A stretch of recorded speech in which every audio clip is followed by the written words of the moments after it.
Shalom, Migoy brothers. And today we're looking at the Lanard Alien Queen. Now, for those who don't know, Lanard is a knockoff G.I. Joe company that primarily sells its stuff at Walmart. Now, this came out about 5 years ago, actually, when they got a hold of the Alien and Predator license of all things. And so they made these 3 3/4 inch scale. And again, to freshen up everyone's memory on 3 3/4 inch, it's about this scale of your old G.I. Joes and Star Wars Kenner figures. So today we have the Alien Queen. Again, she came in a box set for about $20. Decent value, but the figures themselves are relatively cheapo stevo. So with that said, let's get right into the figure now that I'm done goatseeing you fuckers. You know, standing upright, pretty fucking big, actually. I mean, it's not as big as the NECA Queen, of course, but, you know, pretty decent sized, actually. Pretty well scaled, surprisingly. It's just because it's a more cartoony version of the Xenomorph aimed for, you know, the you know, middle-aged women at who shop conveniently at Walmart to get their son, little Timothy, you know, little Timmy, for his 6th birthday. So yeah, but yeah, we'll see. So starting off with the head, pretty decent, actually. Really well done. You know, you got the head crest as per usual. You always have to have it. Now again, this is the Aliens, obviously, with the way it's shaped. So no AVP bros, sadly. But yeah, pretty good. You know, you got the inside of the mouth and also play feature.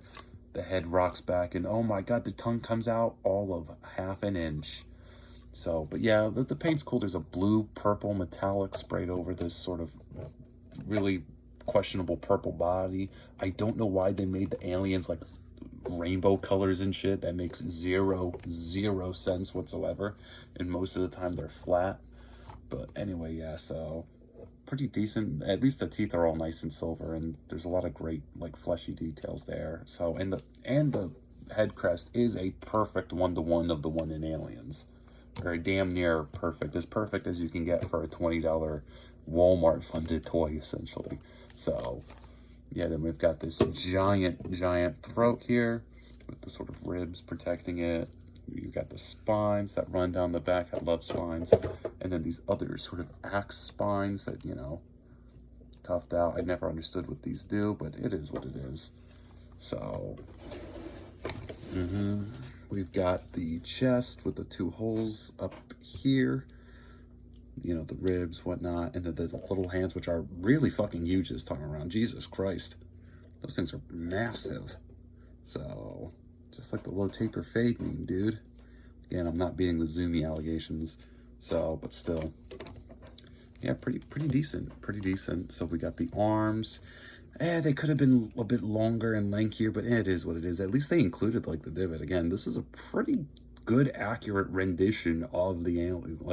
Like if you're gonna show off, you know, the Alien Queen, you know, for Timmy's first Aliens viewing, yeah, this is pretty decent, accurate representation. So got the holes in the hands too. Again, for $20 being funded by Walmart, pretty impressive. So I mean, still always better off buying like the NECA Alien Queen, of course. Always buy that, or hell, even the Mega Bloks Alien Queen, or hell, the higher ones look pretty good too.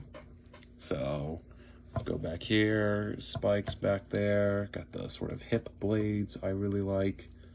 So, and yes, they gave the Queen her vagina in like, I don't know, 720, maybe 420 resolution there. So, but yeah, you know, you got the legs, decent. Well, I'll get to articulation later. I'll save it for now. You got the nice, you know, spikes there.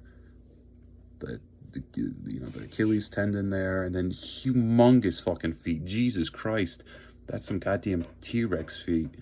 Again, not like how it is in the movie. This is like the only thing that's like actually different from the movie. Massively. Huge fucking feet. And humanoid feet again. It's more like a stiletto-shaped feet. So then we've got this admittedly really small tail, but at least it's got some nice metallic blue on it. even though it is a really blunt and tiny tail. So for articulation, the jaw is on a hinge and the head can swivel, but it also does rock back, but it doesn't hold because it's springed. So, but at least there's a swivel and jaw hinge. Arms are in pin joints, so they go up. The T-Rex arms are pin joints, so they mostly go up, not very far down, but they do swivel. Arms also on pin joints, so they can go pretty decently far out, pretty far in, and swivel forward and back. There's a pretty decent bend. You get a 90-degree bend and swivel at the elbow. No wrist articulation, sadly. Legs are on a swivel. They go forward and back only, sadly. There are ball-jointed feet, oddly enough, which is pretty odd. No leg articulation other than that, which is big sad. And there's a swivel at the base of the tail and towards the end of the tail. So, with that said, final thoughts. I mean, for $20, not bad. Not bad at all. I mean, I still think you know, everyone should always buy the neck alien queen, of course. But, yeah, still, you know, Timmy, you know, for little Johnny's first alien queen, not bad. Not bad. So, with that said, thank you all for watching. I'll see you in the next video. Bye.